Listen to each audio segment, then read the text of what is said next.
Okay, in this review we're going to be going over how to solve polynomial equations.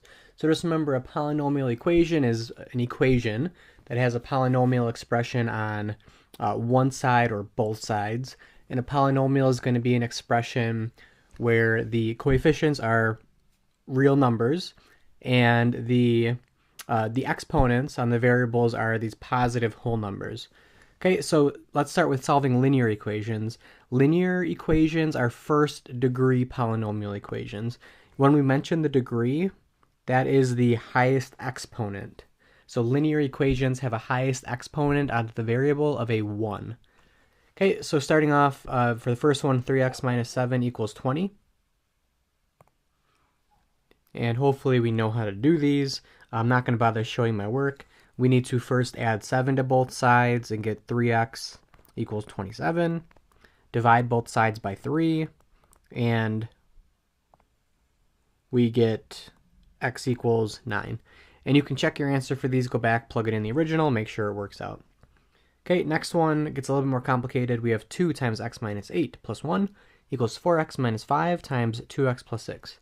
So first, anytime you are solving linear equations, you need to simplify both sides of the equation separately. That's going to involve distributing and combining like terms.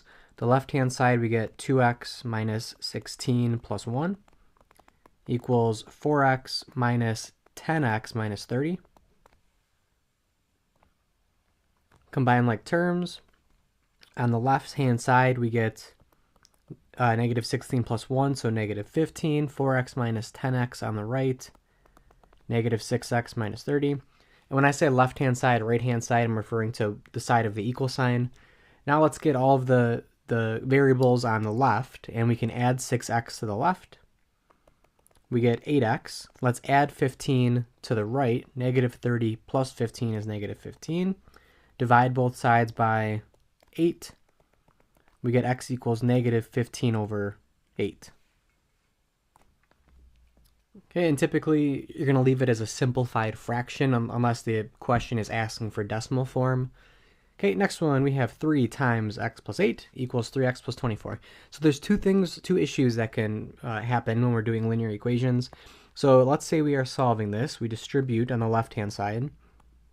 We get 3x plus 24 equals 3x plus 24. Hopefully you recognize that those are the same, right? 3x plus 24 equals 3x plus 24. If you didn't recognize that, and you got all the variables on the left and all the constants on the right, they would cancel each other off, and you would end up with 0 equals 0. This is a true statement, right? 0 obviously equals 0. 3x plus 24 obviously equals 3x plus 24. It's a true statement. Anytime that happens, you have infinitely many solutions. So the variables cancel. True statement, infinitely many solutions. Any x value would work because both sides of the equations were exactly the same to begin with. Okay, and then the next one, we have 4x minus 7, and then distribute the 2, and we get 4x minus 20 plus 12. This gives us 4x minus 7 equals 4x minus 8. And these are not the same expressions on both sides. Let's say we try to subtract 4x to the left. So we subtract 4x from both sides of the equation. They actually cancel, right? 4x minus 4x is 0. We're left with negative 7 equals negative 8. So this time the answer is false. Anytime that happens, there are no solutions. So if the variables cancel and you get a true statement, infinitely many solutions. If the variables cancel and you have a false statement, then there are no solutions. That's because if you graphed both sides of these equations, they would be parallel lines. They would never intersect. Whereas the other one up here, they would be the same line, so obviously they would always intersect forever. Okay, so that's first degree polynomials, linear equations. Now we have second degree polynomials, and that means we are solving quadratic equations. So we call second degree polynomials quadratics. And it gets more and more complicated the higher degree we go. There's not one set way to do this, but so here are a couple. The first way is you can try to factor the equation and use the zero product property. The second way is using the square root property. Third way is completing the square. Fourth way is the quadratic formula. So technically, 3 and 4 will always work. Completing the square will work. Quadratic formula will always work. When in doubt, you can just always use the quadratic formula. That is just one route that if you know the formula, then it's pretty simple.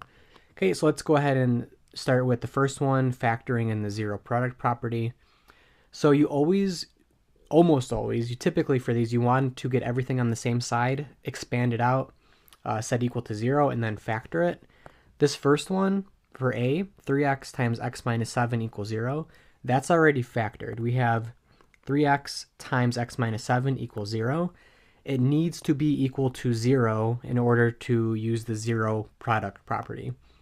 Okay, so what this means is if something times something else equals 0, the only way that can happen is if one of them is equal to 0. So you set each factor equal to 0 separately and then solve them. 3x equals 0, divide by 3, still gives us x equals 0. Add 7 for this one, you get x equals 7. Usually when you have more than one answer, you can write it in set notation just to make it a little cleaner, using squiggly brackets, the braces they're called. So you get answers 0 and 7. For polynomial equations, the degree of the equation, that's how many distinct answers you can have at most. So quadratic equations are degree 2, so you can have up to 2 different answers. Okay, next one, we have x plus 1 times 2x minus 5. Since it's already factored, you set them equal to 0 separately, and you solve them each. And I'm going to skip ahead. Solve both of those remaining linear equations, and you get 1 and 5 halves. Okay, next one, we have x squared plus 5x plus 6 equals 0. So you recognize that you can factor it. And remember, you can factor this as x plus 3 times x plus 2. And hopefully you can start doing these in your head also. You set both of those equal to 0, and we get -3 and -2. Okay, so doing some of this in your head is completely okay. Going forward, you don't need to show every small algebraic step. Next one, 2x squared equals -12x minus 18. You recognize it's a quadratic equation. Let's get everything on the same side of the equation. So add 12x to both sides and add 18 to both sides. We get it set equal to 0. When we factor this, it's good to recognize that we can factor out a GCF of 2 first. And then we can factor x squared plus 6x plus 9 as x plus 3 times x plus 3, which is x plus 3 squared. So hopefully, I'll go through and write this one out. I'm going to first write x plus 3 times x plus 3 as x plus 3 squared. It just looks a little better in my opinion. And then we go ahead and we set both of those equal to 0. So something that you should not do, but I'm going to do it just for the sake of going over it. 2 equals 0, that's just a constant, right? 2 is never going to equal 0, so you don't need to do that, so I'm just going to cross it off. If there's a coefficient out there, so just a number, you don't have to set it equal to 0. It's not going to work, so I just cross it off. Next one, x plus 3 squared equals 0. For this, you would take the square root of both sides. Square root of 0 is still 0, so we get x equals -3. Okay, so that is using factoring. And let's do the next thing now. The next thing we have is the square root property. Solve using the square root property. So this one is kind of a special case where it won't always work unless you complete the square. It's when you can square root both sides. So the first one, we have x squared equals 49. So we have something squared equals a number. To get rid of that squared, we can square root. the square root of x squared is just x, which is why we did it. You have to remember that every time you do this, on the other side, you always get two answers. You get the positive answer and the negative answer. So we get plus or minus radical 49, which is plus or minus 7. Once again, you can write it in set form if you want. I'm just going to leave it like that. Just know that this, actually I'll do it just this one time. Just know that this means two different answers. It's negative 7 and positive 7. Negative 7 squared equals 49, and so does positive 7. Next one, 5x squared plus 35 equals 20.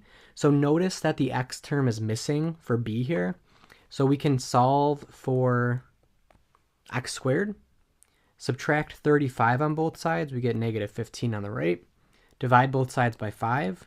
We get x squared equals negative 3. So here's where we get an issue. When we take the square root, we get plus or minus the square root of negative 3. And this is where we get imaginary numbers. So there are no real solutions here, but there are imaginary solutions. And remember, imaginary numbers are numbers. They're not imaginary. That's just the name of the set of numbers for them. We could write this as plus or minus 3i.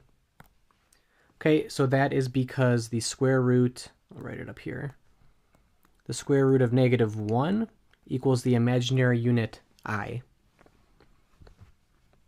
Okay, and then for the next one, 2 times x minus 7 squared minus 3 equals 29. So recognize there's only one variable term here that's being squared. We can solve for that term and then take the square root.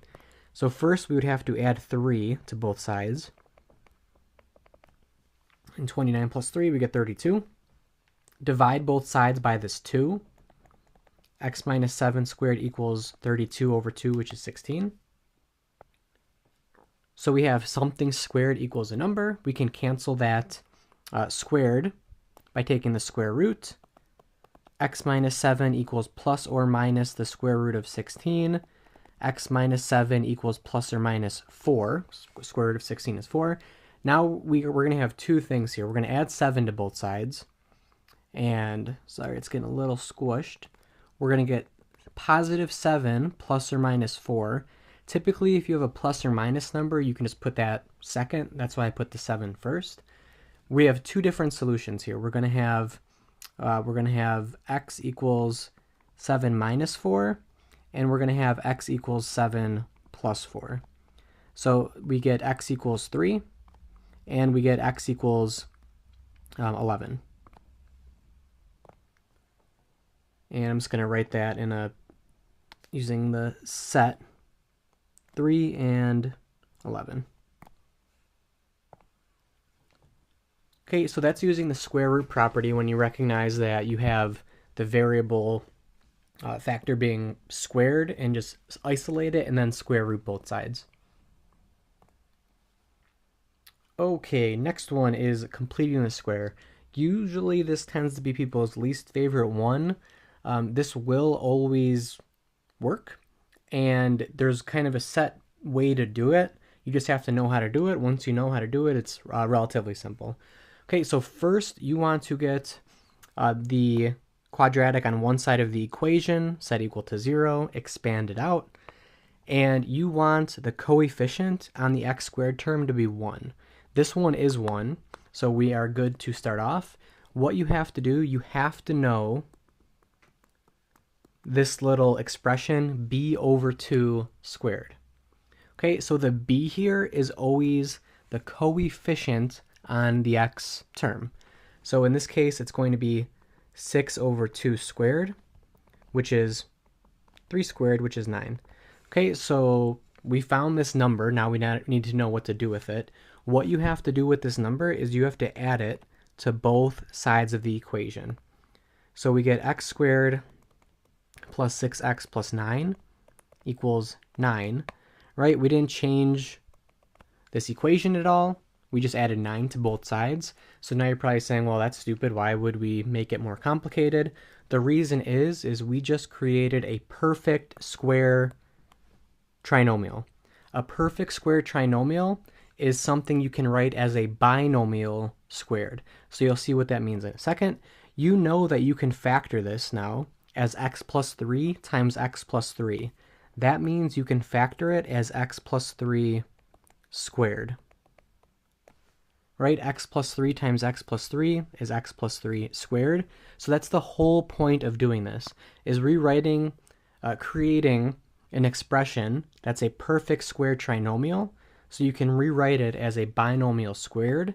Now you can use the square root property, take the square root of both sides. The square root of 9 is going to be 3. And then we're going to subtract 3 on both sides, -3 plus or minus 3. That's going to give us our two answers. -3 minus 3 is -6. -3 plus 3 is 0.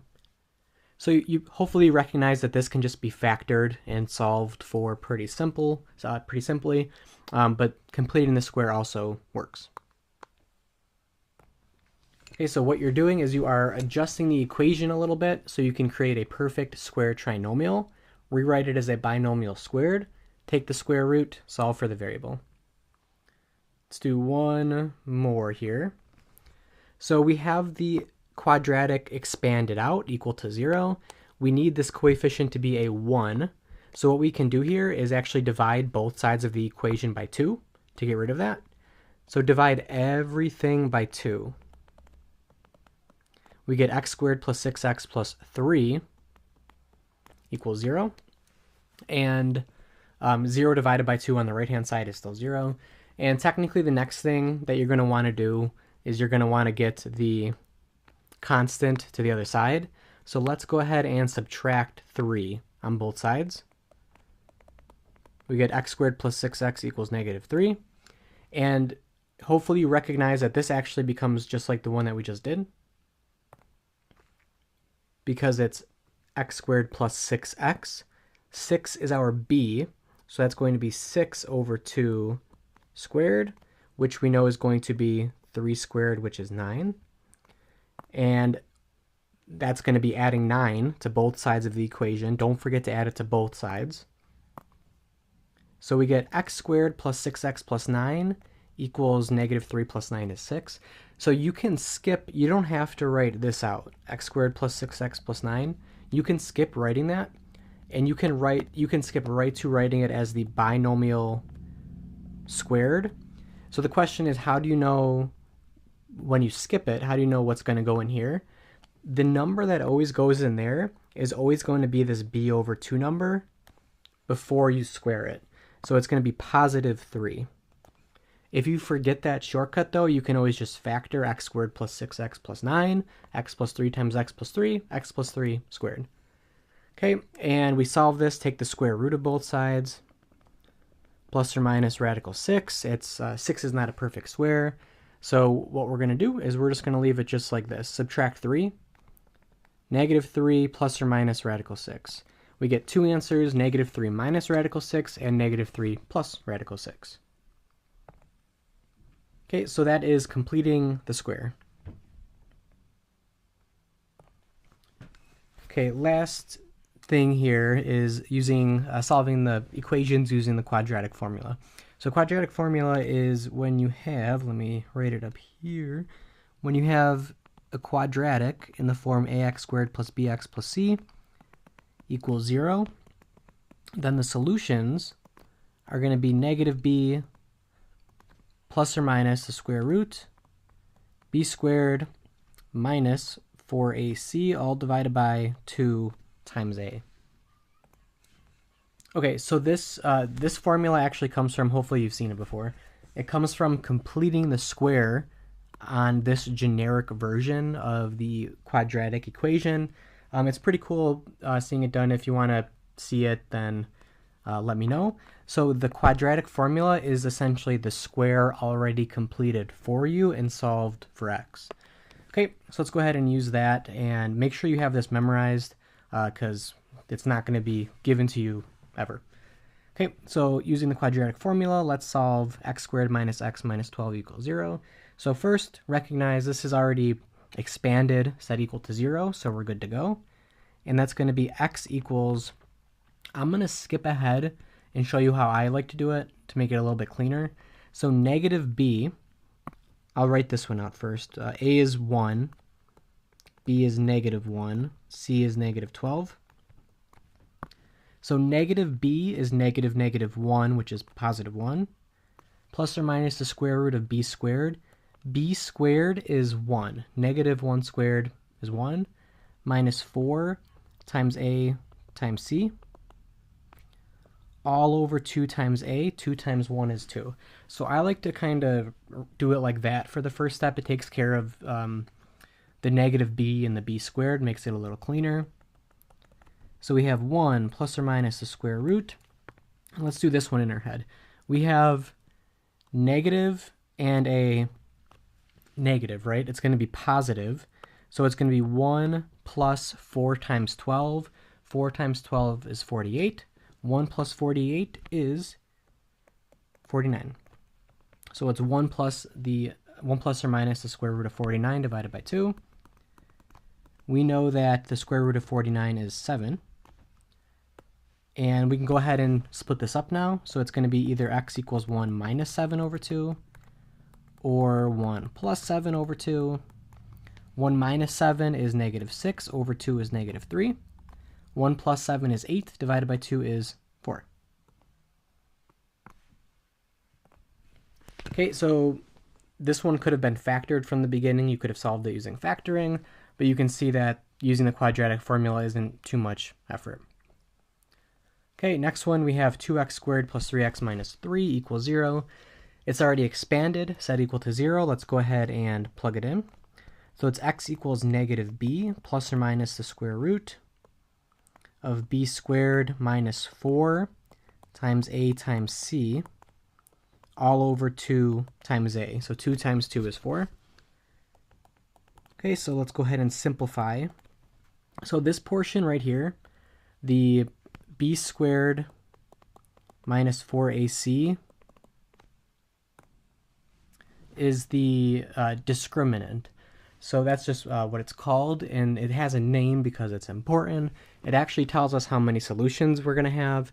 If it's positive, we have 2 real number solutions. If it's 0, we have 1 real number solution. If it's negative, we have 2 imaginary solutions. Okay, so let's go ahead and figure this one out here. So once again, let's do it all in our head. We have a negative here and a negative here. We know it's going to be positive. So it's going to be 9 plus 4 times 2 times 3. That's going to be 4 times 2 is 8, times 3 is 24, plus 9 is 33. So the square root of 33 over 4. And usually you'd want to simplify this as far as you can. That's actually as far as we can go. We have our 2 answers here.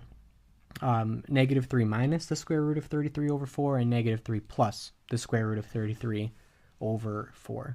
So it can't be simplified, so that's completely fine, leaving it just like that. Okay, and then ending with this one, these examples, solving polynomial equations in general. So sometimes you're going to have equations that are degree 3 or higher, and that's going to make it a little bit harder. So the main way to do this, it won't always work because there's other ways to actually solve these, is we're going to try to do them by factoring first and then using the methods that we just did.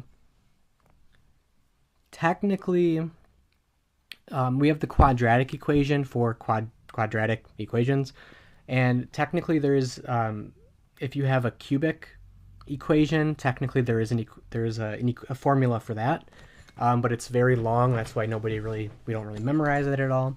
Okay, so let's do this first one. 3x to the 4th plus 3x cubed minus 12x squared minus 12x equals 0. So it's already set equal to 0. Let's go ahead and try to factor it. So it does have a GCF of 3x. When we factor that out, we're left with x cubed plus x squared minus 4x minus 4 equals 0. And you should be thinking grouping for these 4 terms in here for factoring. We can group them. I'll leave that to you guys to check. But after we do the grouping, you should be left with x plus 1 times x squared minus 4. Technically, you could set all of these factors equal to 0 using the zero product property right now. What I recommend is factoring as much as you can. So that means we can actually go one more time. Because x squared minus 4 is difference of squares, we can factor that as x plus 2 times x minus 2. And once you get it down to these nice linear factors, meaning all of these exponents are 1, then that's how you know that you actually did it as far as you could go. And we set each one of these equal to 0. Let's do this in our head. If we set 3x equal to 0, that's going to give us x equals 0. If we set x plus 1 equal to 0, we get x equals negative 1. If we set x plus 2 equal to 0, we get x equals negative 2. And lastly, x minus 2 equal to 0, we get x equals 2. So since this was a degree 4 polynomial, we could have at most 4 distinct answers, which we do. And last one here, we have negative 4x to the fourth plus 8x cubed plus 96x squared equals 0. It's expanded out. It's set equal to 0. Let's go ahead and try to factor. Since the leading term has a negative on it, let's factor out the negative with our GCF. So the GCF is going to be negative 4x squared.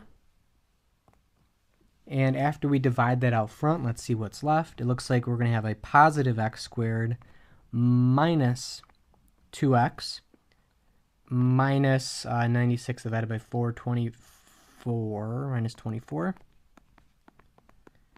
And then you should look at this trinomial and say, well, hopefully that factors once again. And it looks like it does.